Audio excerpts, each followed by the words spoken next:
dia, boa tarde, boa noite. Hoje estamos aqui mais uma vez no nosso podcast, o FagCast, com o nosso convidado especial.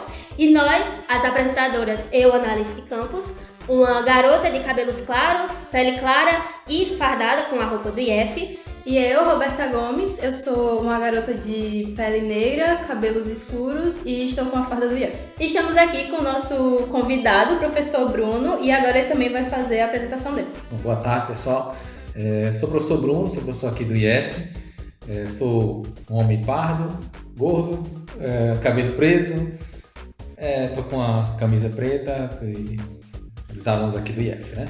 Com a logo do IF. Bom, eu sou praticante de jiu-jitsu, né? Tô parado há um tempinho, mas eu cheguei até a faixa roxa de jiu-jitsu, eu fiz 6 anos e espero aí contribuir um pouquinho, né, com o conhecimento, o aprendizado dessa arte marcial para vocês. Agora, a gente queria saber se tem alguma arte marcial a mais que o senhor pratica ou se realmente foi só o jiu-jitsu.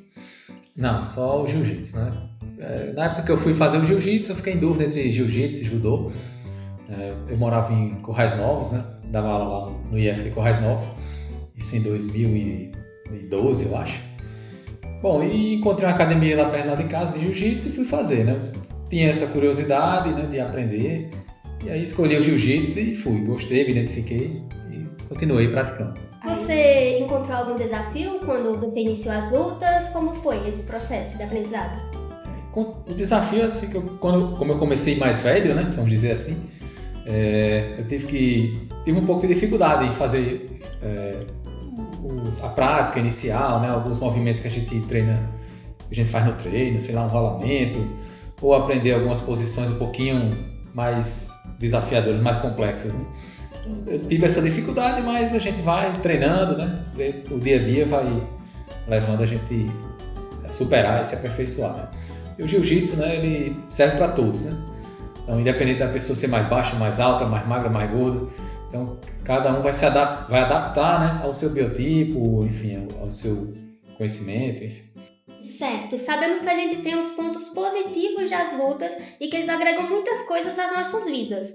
Mas você tem algum ponto negativo a ser analisado, a discutir aqui no nosso podcast? Não, acho que ponto negativo não. Em relação ao jiu-jitsu, assim, o negativo seria você aprender, né, uma arte marcial como o jiu-jitsu para usar e fazer baderna e tentar bater nos outros, enfim. Mas nos treinamentos, né, a gente aprende a não fazer isso. A gente aprende a usar de forma responsável aquela técnica. O ideal é você até não brigar, né? Não entrar no conflito. O próprio conhecimento, assim, o autoconhecimento, né, que a gente ganha, a gente aprende a evitar o conflito e não ir atrás dele, né? Mas eventualmente pode ter ainda hoje em dia alguma academia que tem esse perfil do pessoal ir brigar, enfim, isso era muito comum antigamente, né? Bem antigamente, no início aqui do jiu-jitsu aqui no estado. Mas hoje em dia eu acho que é mais tranquilo e eu não vejo nenhum ponto negativo hoje. Realmente essa questão dos pontos negativos vai variando da experiência de pessoa para pessoa, né? As dificuldades que ela tem na vida, se juntar com a prática das lutas. E o senhor com a carreira e assim, numa questão mais de estilo de vida mesmo, o senhor acha que teve alguma diferença muito grande quando o senhor começou a praticar ou algo que o senhor leva até hoje? Sim, eu acho que aprender a ser mais calmo, vamos dizer assim, né? Que a gente gasta energia ali, né, no treinamento. E, sei lá, antes eu brigava mais no trânsito e eu passei a não fazer isso. Aprender a ser mais calmo, né?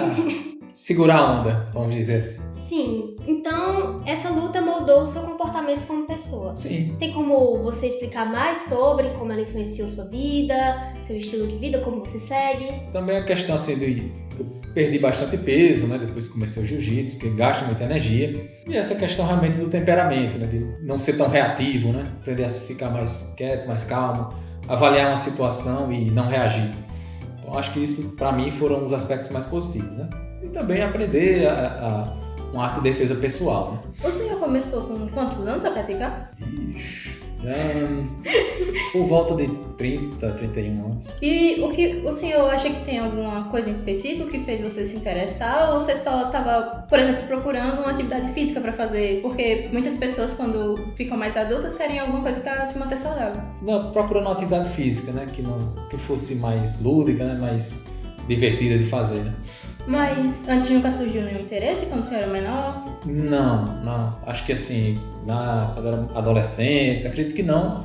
Até pela má fama que tinha, né? Na época, o jiu-jitsu tinha muita rivalidade entre academias e não era bem visto, não era uma coisa organizada. E de uns anos para cá, né, o jiu-jitsu ele vem se organizando, né? Algumas escolas de jiu-jitsu são mais organizadas, tem um roteiro de aula, né, tem uma disciplina que antigamente não tinha, né? Não era essa a preocupação. O jiu-jitsu era mal visto antigamente, né? Na minha época de adolescente, criança. Durante o processo de aprendizado do jiu-jitsu, você encontrou alguma dificuldade em algum movimento? Algum aspecto? Algum aspecto desse tipo? Sim, inicialmente, assim, a me adaptar, né, com o treino, que é um treino mais puxado. Quando você entra na academia de jiu-jitsu, não tem um treino específico para quem está entrando, não, né? Você já entra no bolo, né? Então a gente treina com faixa azul, faixa marrom, faixa preta. Então inicialmente a gente sofre um pouquinho, né? Apanha muito até começar a fazer alguma coisa. E assim, como eu não estava praticando esporte já há algum tempo, eu tive uma certa dificuldade sim, mas nessa questão física, né? Mas com o tempo isso aí vai sendo superado.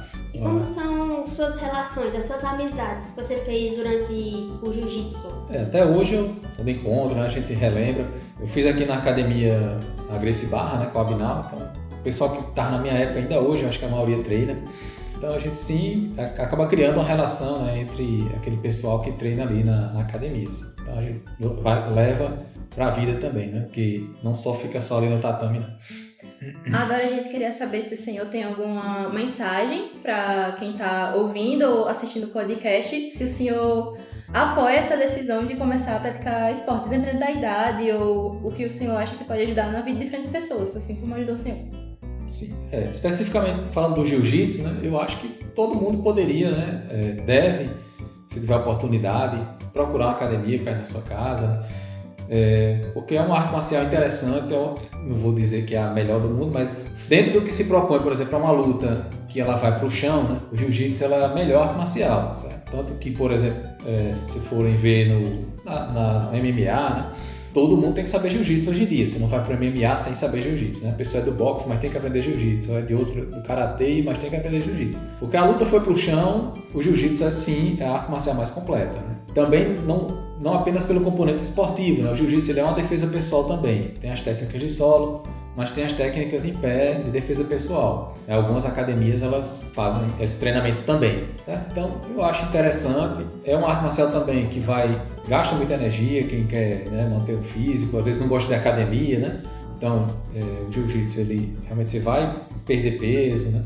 E é isso. Tem o benefício de saúde, tem o benefício da defesa pessoal, o convívio também com os colegas, né, lá no treino. Então eu acho que quem tiver oportunidade, quem gostar, procurar uma academia, seja qual for, uma academia séria, e começar a treinar. O jiu-jitsu é para todo mundo, certo? Como eu já falei aqui, né, anteriormente, não importa se você é baixinho, se você é muito alto, se você é gordo, se você, né, você vai adaptar naquelas técnicas da luta para o seu corpo. Vai ter coisa que você vai fazer melhor, vai ter coisa que você vai fazer diferente, mas a gente aprende a adaptar, certo? Para o nosso biotipo.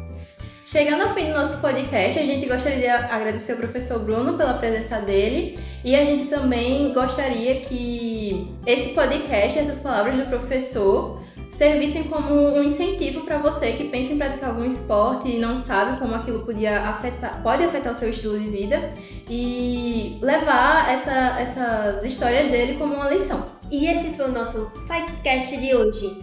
Bom dia para todos e até a próxima! Ótimo.